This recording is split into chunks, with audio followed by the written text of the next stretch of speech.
Paolo, I'm super excited to have you here. Thank you very much for accepting our invitation. Thank you for inviting me. You were my professor, and I appreciated a lot your contribution in my learning journey.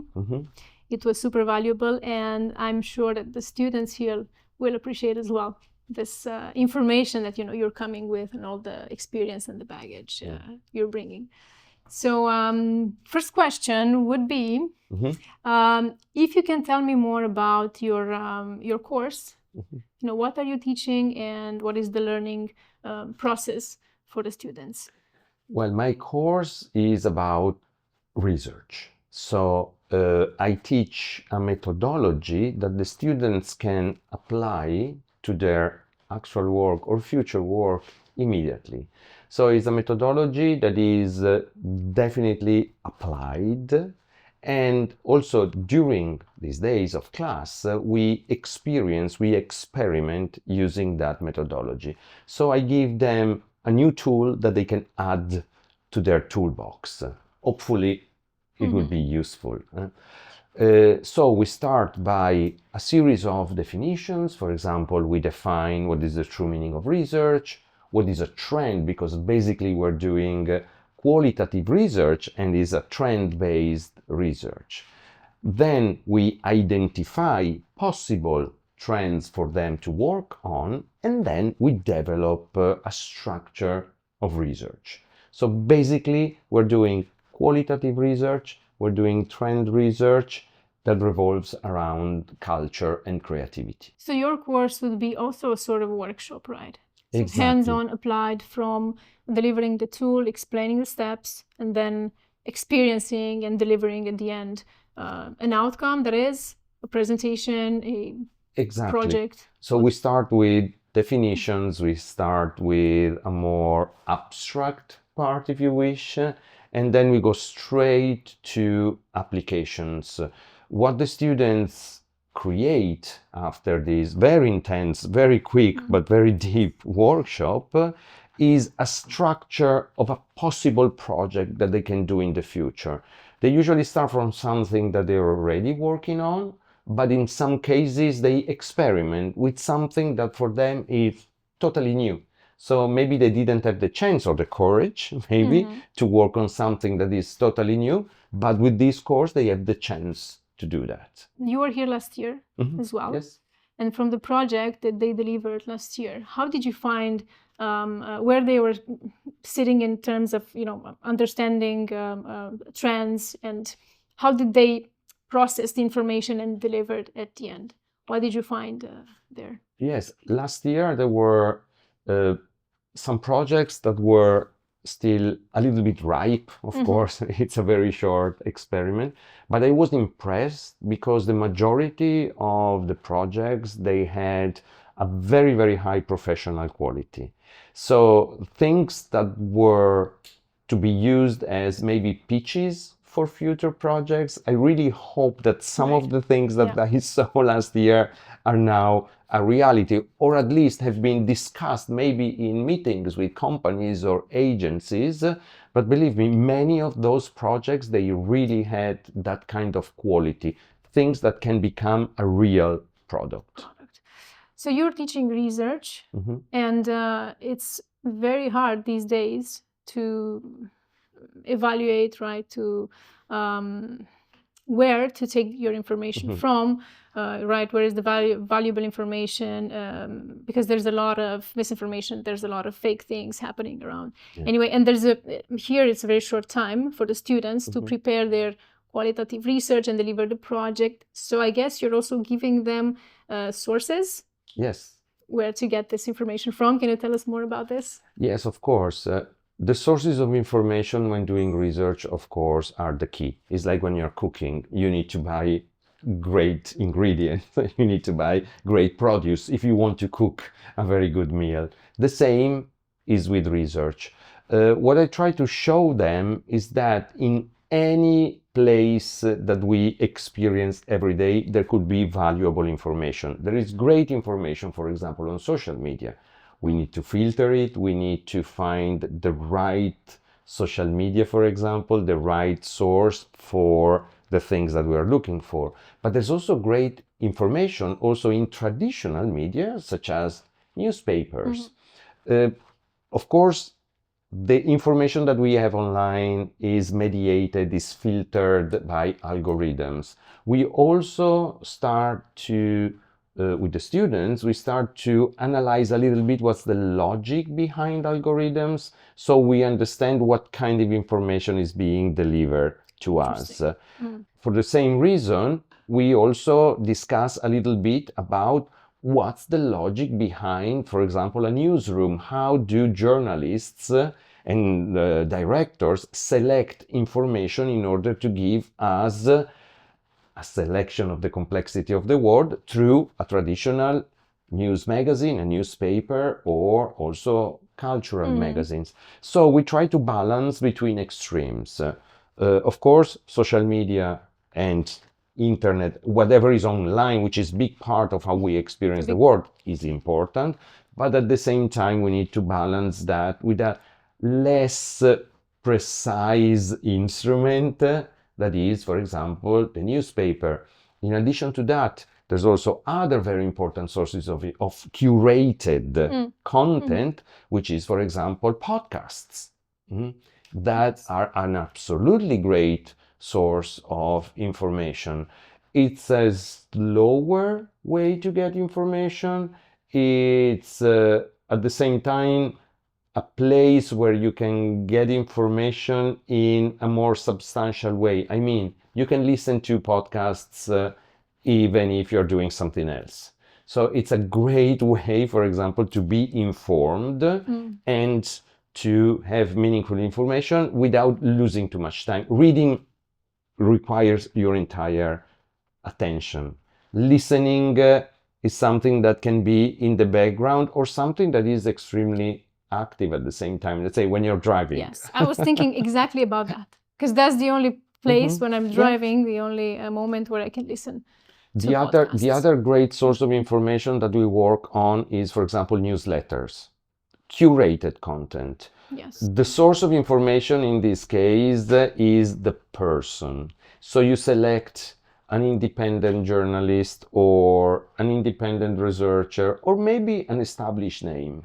Okay? So getting the newsletters is a way to also, other important thing is research, to create your own archives. If you select the right person for you, you will get the right information. You don't need to read all the newsletters that you receive every single day, but newsletter by newsletter, day by day, your inbox becomes your archive. That's a very cool insight, because I was just thinking how, every student, every person is unique, right? And they have their own way of processing information, delivering, understanding, and so on. And probably after your course, each student will be able to identify, right, a particular personal method that they can apply further on, right, of doing research for their maybe personal life, even getting informed or professionally, or My goal is to give them options. Then they collect all the options that they prefer, that they like, that better fit to their habits, because of course there's not one single way of doing research. They select, they collect, they organize, and then they create their own unique way towards research. Very nice. And speaking of podcasts, I have been listening, to a couple of episodes, and I think you have, even from there, and I wanted to ask you if you could share with us some insights from the people you've been talking to, founders of studios, of design, and so on, and related to how they operate their business, how they implement their projects, if there's anything new happening there that you want to just share with me, would be great. Sure. Parola Progetto was born out of my desire to share cool stuff. I'm a journalist, I'm a curator, I'm a professor. Of course, I study and research all the time. Sometimes I meet incredibly interesting people. They could be entrepreneurs, could be designers, curators, fashion designers, product designers, and so on and so forth, artists, musicians as well. When I have to teach, when I have to write, when I have to put things down, of course I need to select. So everything becomes a short form. We're always in a hurry. We're always trying to get the maximum information in the shortest time. So I thought that the podcast could be the perfect way to have a long form that helps you being inside of the action in a way with a challenge. The challenge is just using words, just using sentences. There's not one single image in my podcast. It's an audio podcast, but also on the social media, on the Facebook page. It's against the current, no because images. Now everyone is seeing everything in images, filtering through images. I truly believe that creativity is better with limits. If you have limitations, if you are obliged to do something, if you have a budget limit, if you have a design limit, usually creativity is much better. My limit for my guests is tell me what you're doing, but no images, please. Okay. And that's a challenge. But that gives also the chance to go in depth, to explain more, because you have to explain the project, not just show. It's tell without not show the and show tell, part. just tell me. Exactly. It's just telling. I started also doing this data mining exercise experiment to see which are the most recurrent words that creative people use to describe their thing. Okay. It's still in the early phases, but there's a few things that are pretty interesting. For example, the most recurrent word is I, me. Of course, they're talking about what they do, so it's almost obvious that they do that. But the second most used word is thing, cosa in Italian, thing. So they get also extremely concrete. Of course, also design is a word that is very much used because basically we're talking about design. And I'm also starting to analyze the semantic areas, the semantic recurrency. It's a very, very long process because we're over 65 episodes now. And they're very, very long because one episode lasts from maybe the shortest is 25 minutes, the longest is over 1 hour. So there's a lot of words in Parola Progetto. One of the things that I'm learning from these beautiful, incredible minds is a sort of desire to connect as much as possible to whatever is humanity. Maybe it's a reaction to the digitalization of everything. Wave. Do you see a black and white society sort of going right now? Like in AI, AI technology driven and then more human, spiritual. How do you see things right now and in the future? What, from your perspective, where are we going? I think that real innovation is neither black nor white. Real innovation is in the thresholds, is in the shades, is when things are not clear and defined. Discussing with those beautiful minds helps me very often see things from a different perspective. I tend to be very polarized, like probably everyone, thinking it should be this way, but it's going this way. The design world is more interesting and more innovative when it's not two extreme colors, but it works with gradients, right?